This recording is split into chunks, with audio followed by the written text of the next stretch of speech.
اور آج پھر سپریم کورٹ کے 3 رکنی بینچ کی جانب سے یہ فیصلہ سامنے آیا ہے کہ بری کر دیا گیا ہے شاہ رخ جتوئی کو۔ تو ایک تو پریسیڈنٹ سیٹ ہو گیا کہ اس ملک کے اندر اب شاہ رخ جتوئی ایک فری شخص ہے، وہ اپنی زندگی جا کے ری بلڈ کرے گا۔ جو شاہ زیب کے والدین ہیں ان میں سے ان کے جو والد صاحب ہیں وہ انتظار کرتے کرتے، یا میں کہوں گی کہ مایوس ہو کر 2018 میں انتقال کر گئے، وہ اب اس دنیا میں نہیں ہے، آج وہ دن نہیں دیکھنے کے لیے زندہ۔ اور باقی خاندان اب ہمیشہ ساری عمر اس منحوس رات کو ویژولائز کر کر کے گزارے گا کہ جب ان سے ان کا بیٹا چھین لیا گیا۔ لیکن شاہ رخ جتوئی از اے فری مین، وہ اپنی زندگی ری بلڈ کرے گا۔ اس کے پاس وہ 28-29 سال کا ہے، وہ اپنے زندگی جیے گا۔ اس روک کا جو حصے دار ہے وہ صرف اور صرف شاہ زیب کے خاندان اور فیملی والے ہیں۔ ہمارے ساتھ فیض اللہ صاحب موجود ہیں، انہوں نے تھرو آؤٹ یہ کیس فالو کیا۔ بہت شکریہ فیض۔ بڑی ہی ایک دکھی کہانی ہے کیونکہ شاہ زیب کا جو خاندان تھا وہ بھی کم بااثر نہیں تھا۔ انہوں نے جتنا لڑ سکے، جتنا نظام کا مقابلہ کر سکے انہوں نے کوشش کی، لیکن بس شاہ رخ کے ساتھ اس خاندان کے تگڑے تھے، زیادہ پیسہ تھا، زیادہ اثر و رسوخ تھا، اپنا بچہ انہوں نے ایک تو بچا لیا، نکال لیا، آج وہ از اے فری مین ناؤ۔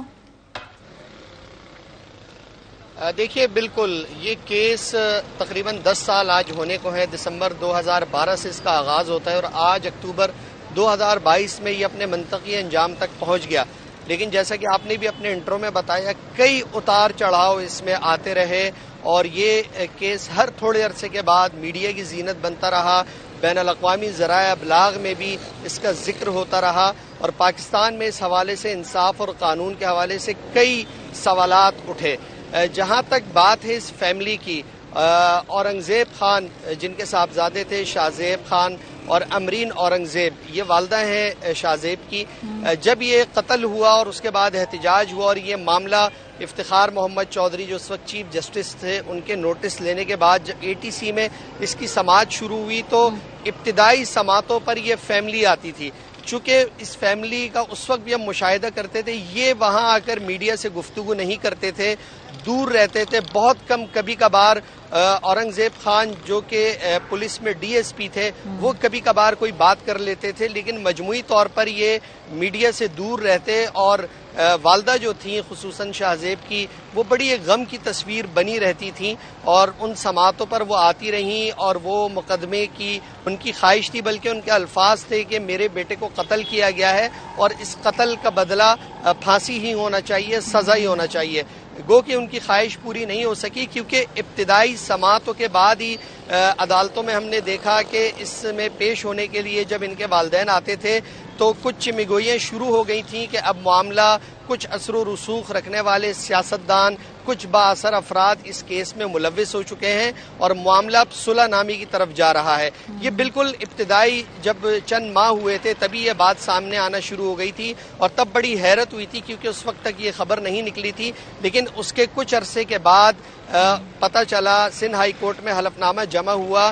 کہ اورنگزیب اور امرین اورنگزیب اور ان کی بہنوں نے شاہ زیب کے قاتلوں کو معاف کر دیا، اور اس کے لیے جو الفاظ استعمال ہوئے وہ تھا کہ رضائے الہی کے لیے انہیں معاف کیا گیا۔ قصاص و دیت کا جو قانون ہے یہ ایک اسلامی قانون کی شرعی اصطلاح ہے۔ قصاص کا مطلب بدلہ لینا، یعنی قتل کا بدلہ قتل، اور دیت آپ یا تو اللہ کی رضا کے لیے معاف کر دیتے ہیں یا پھر اس کے بدلے میں خون بہا کے طور پہ جو رقم ملتی ہے اس کا استعمال ہوتا ہے۔ لیکن بدقسمتی یہ ہے چونکہ یہ قصاص و دیت ایک پورا پیکج ہے اور یہاں سے من پسند قانون لے کر جو بااثر اور طاقتور لوگ ہیں وہ اس کا استعمال کرتے ہیں، اور یہ نہ صرف اس میں ہمیں نظر آیا بلکہ حالیہ دنوں میں بھی اور اس سے پہلے بھی کئی ایسے کیس ہیں جہاں بااثر افراد اس قانون کا استعمال کر کے بری الذمہ ہو جاتے ہیں۔ لیکن یہاں پر جو ایک اور رکاوٹ تھی وہ ATC کی دفعات تھی، اور اس کے ساتھ ساتھ جب سندھ ہائی کورٹ نے ماتحت عدالت کو یہ کیس منتقل کیا تو یہ ہدایات دی کہ فساد فی الارض کا بھی جائزہ لیا جائے، یعنی کیا اس کے نتیجے میں معاشرے میں کتنا خوف و ہراس پھیلا، کیا انتشار پھیلا، اس پہ رائے اب ذہنوں پہ کیا تقسیم اثر ہے، ہوا؟ قانونی رائے تقسیم ہے فیض، کیونکہ میں دیکھ رہی ہوں کہ جو وکیلوں کا ایک طبقہ کہتا ہے کہ اس پہ فساد فی الارض کی دفعات نہیں لگتی ہیں یہ، اور ایک طبقہ اسے ڈس ایگری کرتا ہے، ان کی اپنی انٹرپریٹیشن ہے۔ شاہ رخ جتوئی 10 سال